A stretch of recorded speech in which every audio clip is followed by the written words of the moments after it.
ನಮಗೆ ಸ್ವಾತಂತ್ರ್ಯ ಸಿಕ್ಕಿದಂಥ ಸಂದರ್ಭದಲ್ಲಿ ಈ ದೇಶದ ಜನಸಂಖ್ಯೆ 34 ಕೋಟಿ ಜನಸಂಖ್ಯೆ.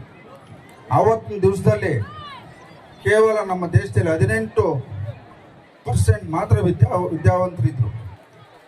ಈಗ 80 ವರ್ಷಗಳ ನಂತರ ಈ ನಮ್ಮ ದೇಶದ ಪರಿಸ್ಥಿತಿಯನ್ನು ನಾವು ಗಮನಿಸಿದಾಗ ಇವತ್ತಿನ ಒಂದು ಅಂಕಿಅಂಶ ಪ್ರಕಾರ 83% ಇವತ್ತು ವಿದ್ಯಾವಂತರು ಈ ದೇಶದಲ್ಲಿ ಉನ್ನತ ಶಿಕ್ಷಣ ಪಡೆದಿದ್ದಂಥದ್ದು ಒಂದು ಇತಿಹಾಸ ನಾವು ಗಮನಿಸಬೇಕಾಗ್ತದೆ.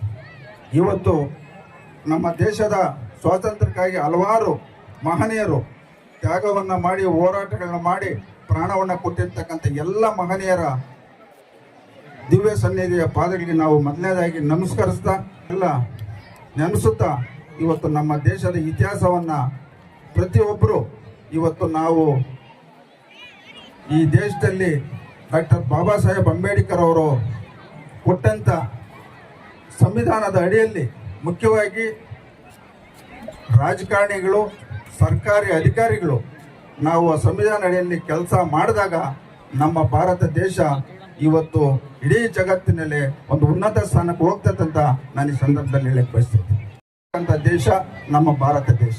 ಇವತ್ತು ನಮ್ಮ ದೇಶವನ್ನ ಇಡೀ ಜಗತ್ತು ಹಿಂತಿರುಗಿ ನೋಡ್ತಕ್ಕಂಥ ಒಂದು ಸನ್ನಿವೇಶ ಇವತ್ತು ನಮ್ಮ ಭಾರತ ದೇಶದ ಒಂದು ಹೆಮ್ಮೆ ಅಂತ ನಾನು ಇವತ್ತು ಈ ಸಂದರ್ಭದಲ್ಲಿ ಹೇಳಕ್ಕೆ ಬಯಸ್ತೀನಿ. ಇವತ್ತು ನಾವು ಆರ್ಥಿಕವಾಗಿರ್ಬೋದು, ಶೈಕ್ಷಣಿಕವಾಗಿರ್ಬೋದು, ತಂತ್ರಜ್ಞಾನ, ವಿಚಾರ ವಿಜ್ಞಾನ ಆಗ್ಬೋದು, ಎಲ್ಲ ರೀತಿಯಲ್ಲೂ ಇವತ್ತು ಇಡೀ ಜಗತ್ತಿನಲ್ಲಿ ಎಲ್ಲ ದೇಶಗಳನ್ನ ಹಿಂದಿಟ್ಟು ಇವತ್ತು ಒಂದು ಈ ದೇಶವನ್ನು ಮುನ್ನಡೆಸ್ತಕ್ಕಂಥ ಈ ದೇಶದ ಪ್ರಧಾನಮಂತ್ರಿಗಳಾದಂಥ ನರೇಂದ್ರ ಮೋದಿಜಿಯವ್ರನ್ನು ಸಹ ನಾವು ಈ ಸಂದರ್ಭದಲ್ಲಿ ನಾವು ಸ್ಮರಿಸಬೇಕಾಗ್ತದೆ. ಇವತ್ತು ಬಾಬಾ ಸಾಹೇಬ್ ಅಂಬೇಡ್ಕರ್ ಅವರು ಸಂವಿಧಾನ ಇವತ್ತು ಅವರ ಒಂದು ಆಲೋಚನೆ ಪ್ರತಿಯೊಬ್ಬರಿಗೂ ಸಮಾನತೆಯನ್ನು ಸಿಕ್ಕಬೇಕು ಅಂತ ಅವ್ರು ಏನು ಸಂವಿಧಾನ ಪಡೆದ್ರು ಅದಕ್ಕೆ ಅನುಗುಣವಾಗಿ ಇವತ್ತು ನಮ್ಮ ಭಾರತ ದೇಶದ ಮೊದಲನೇ ಪ್ರಜೆ ಇವತ್ತು ರಾಷ್ಟ್ರಪತಿಗಳು ಮುರ್ಮಾ ಮೇಡಮ್ನವರು ಒಂದು ಬುಡಕಟ್ಟು ಸಮುದಾಯದ ಒಬ್ಬ ಮಹಿಳೆ ಈ ದೇಶದ ಇವತ್ತು ರಾಷ್ಟ್ರಪತಿ ಆಗಿರ್ತಕ್ಕಂಥದ್ದು ಈ ದೇಶದ ಒಂದು ಹೆಮ್ಮೆ ಅಂತ ನಾನು ಈ ಸಂದರ್ಭದಲ್ಲಿ ಹೇಳ್ತಾ ಇವತ್ತು ಮಹಿಳೆಯರಿಗೂ ಸಹ ಇವತ್ತು ಈ ದೇಶದಲ್ಲಿ ನಮ್ಮ ರಾಜ್ಯದಲ್ಲಿ ಇವತ್ತು ಎಲ್ಲ ರಂಗದಲ್ಲಿ ಇವತ್ತು IAS ಇರ್ಬೋದು, KAS ಇರ್ಬೋದು, ಇವೆಲ್ಲ ಇವತ್ತು ಮಹಿಳೆಯರಿಗೂ ಸಿಗ್ಬೇಕಾದ್ರೆ ನಾವು ಸಂವಿಧಾನ ಅಡಿಯಲ್ಲಿ ಅಂತ ನಾನು ಈ ಸಂದರ್ಭದಲ್ಲಿ ಹೇಳ್ತಾ ಇವತ್ತು ನಾನು ಸಹ ಈ ಶಿಡ್ಲಘಟ್ಟ ವಿಧಾನಸಭಾ ಕ್ಷೇತ್ರದಲ್ಲಿ ಒಬ್ಬ ಸಾಧಾರಣ ವ್ಯಕ್ತಿ ಶಾಸಕನಾಗಬೇಕಾದ್ರೆ ಇದಕ್ಕೆ ಕಾರಣ ಡಾಕ್ಟರ್ ಬಾಬಾ ಸಾಹೇಬ್ ಅಂಬೇಡ್ಕರ್ ಅವರು ಬರೆದಿರ್ತಕ್ಕಂಥ ಒಂದು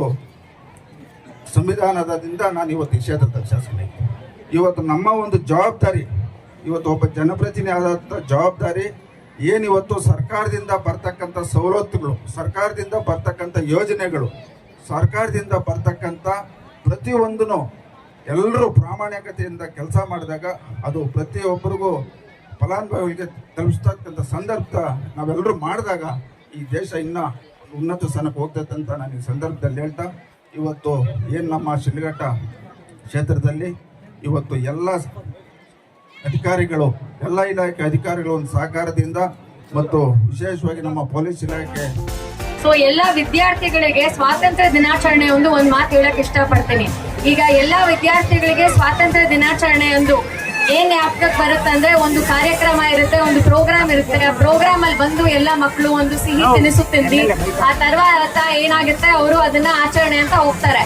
ಅದಲ್ದಿರೇನೆ ಮಕ್ಕಳಿಗೆ ಸ್ವಾತಂತ್ರ್ಯ ದಿನಾಚರಣೆಯ ಮಹತ್ವ ಏನು, ಯಾಕೋಸ್ಕರ ನಾವು ಸ್ವಾತಂತ್ರ್ಯ ದಿನಾಚರಣೆ ಆಚರಿಸ್ತೀವಿ, ನಮ್ಮ ದೇಶದ ಆಕಾಂಕ್ಷೆಗಳೇನು, ಮುಂದಿನ ಪೀಳಿಗೆಗಳು ಯಾವ ಉದ್ದೇಶದ ಮೇಲೆ ನಾವು ನಮ್ಮ ಬದುಕನ್ನು ನಾವು ಸ್ಥಾಪಿಸ್ಕೊಳ್ಬೇಕು, ಮತ್ತೆ ಯಾವ ಆಧಾರಗಳು ಮತ್ತೆ ಆದೇಶಗಳ ಮೇಲೆ ನಾವು ನಡಿಬೇಕು ಅನ್ನೋದು ಮಕ್ಕಳಿಗೆ ಒಂದು ಇದಾಗಿರ್ಬೇಕು.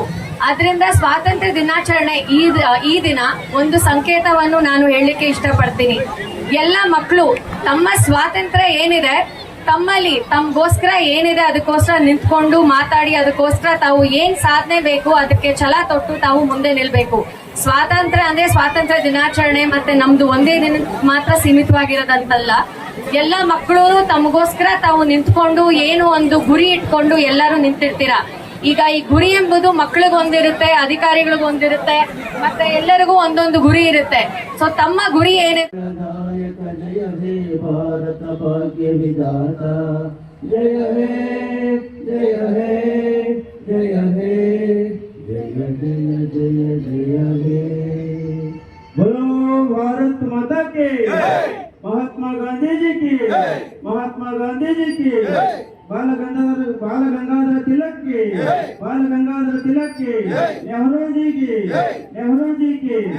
ಸ್ವಾತಂತ್ರ್ಯ ದಿನಾಚರಣೆಯನ್ನ ದೇಶಾದ್ಯಂತ 80ನೇ ಒಂದು ಸ್ವಾತಂತ್ರ್ಯ ದಿನಾಚರಣೆ ನಾವು ಬಹಳ ವಿಜೃಂಭಣೆಯಿಂದ ಆಚರಣೆ ಮಾಡ್ತಾ ಇದ್ದೀವಿ. ಸ್ನೇಹಿತರೆ, ನಮ್ಮ ಭಾರತ ದೇಶ ಸಂಪನ್ಮೂಲ ಭರಿತವಾಗಿರ್ತಕ್ಕಂಥ ದೇಶ, ವಜ್ರ ವೈಡೂರ್ಯಗಳಿಂದ ಕೂಡಿರ್ತಕ್ಕಂಥ ದೇಶ, ಸಾಂಬಾರ್ ಪದಾರ್ಥಗಳನ್ನು ಹೊಂದಿರತಕ್ಕಂಥ ದೇಶ. ಇಂತಹ ದೇಶಕ್ಕೆ ಬಂದು ನಮ್ಮ ಭಾರತ ದೇಶದಲ್ಲಿರ್ತಕ್ಕಂಥ ಸಾಂಬಾರ್ ಪದಾರ್ಥಗಳನ್ನು ಅವರು ಖರೀದಿಸ್ತಾ ಇದ್ರು. ಇಲ್ಲಿ ಋಷಿ ಮುನಿಗಳು, ರಾಜರು ಆಳ್ತಾ ಇರ್ತಕ್ಕಂಥ ಒಂದು ದೇಶ ನಮ್ಮದು. ಆಳ್ತಾ ಇರಬೇಕಾದ್ರೆ ನಮ್ಮಲ್ಲಿ ಒಳಜಗಳು ಇರೋದನ್ನ ಗಮನಿಸಿ ಅವರು ವ್ಯಾಪಾರ ಮಾಡಿಕೊಂಡು ಹೋಗ್ತಾ ಇದ್ರೆ ಅವರ ಒಂದು ರಕ್ಷಣೆ ಒಂದಷ್ಟು ಸೈನ್ಯವನ್ನು ತಂದಿಟ್ಕೊಂಡ್ರು. ಆ ಸೈನ್ಯದ ಮೂಲಕ ಅವರು ಇಲ್ಲಿನ ಒಬ್ಬ ರಾಜನಿಗೆ ಸಪೋರ್ಟ್ ಮಾಡಿಕೊಂಡು ಇಲ್ಲಿ ನೆಲೆ ಊರೋದಕ್ಕೆ ಒಂದು ಕಾರಣ ಆಯಿತು. ದೇಶವನ್ನ ಅವರು ಆಕ್ರಮಿಸಿಕೊಂಡು ಸರಿ ಸುಮಾರು 200 ವರ್ಷಗಳ ಕಾಲ ನಮ್ಮ ಭಾರತ ದೇಶವನ್ನು ಅವರು ಆಳಿದ್ರು. ಇಲ್ಲಿರ್ತಕ್ಕಂಥ ಸಂಪತ್ತನ್ನ ಇಂಗ್ಲೆಂಡ್ಗೆ ಕೊಂಡೊಯ್ದ್ರು. ಅಂತಹ ಬ್ರಿಟಿಷರನ್ನ ಓಡಿಸಬೇಕಾದ್ರೆ ಅನೇಕ ಮಹನೀಯರು ಇವತ್ತು ತಮ್ಮ ಬಲಿದಾನವನ್ನ ಕೊಟ್ಟು, ರಕ್ತವನ್ನ ಕೊಟ್ಟು, ಚಳವಳಿಗಳನ್ನ ಮಾಡಿ ನಮಗೆ ಸ್ವಾತಂತ್ರ್ಯವನ್ನ ತಂದುಕೊಟ್ಟಿದ್ದಾರೆ. ಅಂತಹ ಒಂದು ಪವಿತ್ರವಾಗಿರ್ತಕ್ಕಂಥ ದಿನ ಈ ಸ್ವಾತಂತ್ರ್ಯ ದಿನಾಚರಣೆ ಇವತ್ತು. ಅಂತಹ ದಿನವನ್ನ ನೀವೆಲ್ಲ ಕೂಡ ಇಲ್ಲಿ ಬಂದು ಆಚರಣೆ ಮಾಡ್ತಾ ಇದ್ದೀರಿ. ನಮ್ಮ ನೆಲ, ಜಲ, ರಾಷ್ಟ್ರಧ್ವಜ, ನಾಡಧ್ವಜ, ರಾಷ್ಟ್ರಗೀತೆ ಇವಕ್ಕೆಲ್ಲರೂ ಕೂಡ ನಾವು ಗೌರವವನ್ನು ಕೊಡಬೇಕು. ನಮ್ಮ ದೇಶ ಹಲವಾರು ಧರ್ಮಗಳನ್ನು ಹೊಂದಿರತಕ್ಕಂಥ ದೇಶ, ಧರ್ಮದ ಒಂದು ದೇಶ. ಈ ಒಂದು ದೇಶವನ್ನು ಕಾಪಾಡತಕ್ಕಂಥ ಜವಾಬ್ದಾರಿ ತಮ್ಮೆಲ್ಲರಿಗೂ ಇದೆ ಅಂತೇಳಿ ಈ ಒಂದು ಸಂದರ್ಭದಲ್ಲಿ ಹೇಳ್ತಾ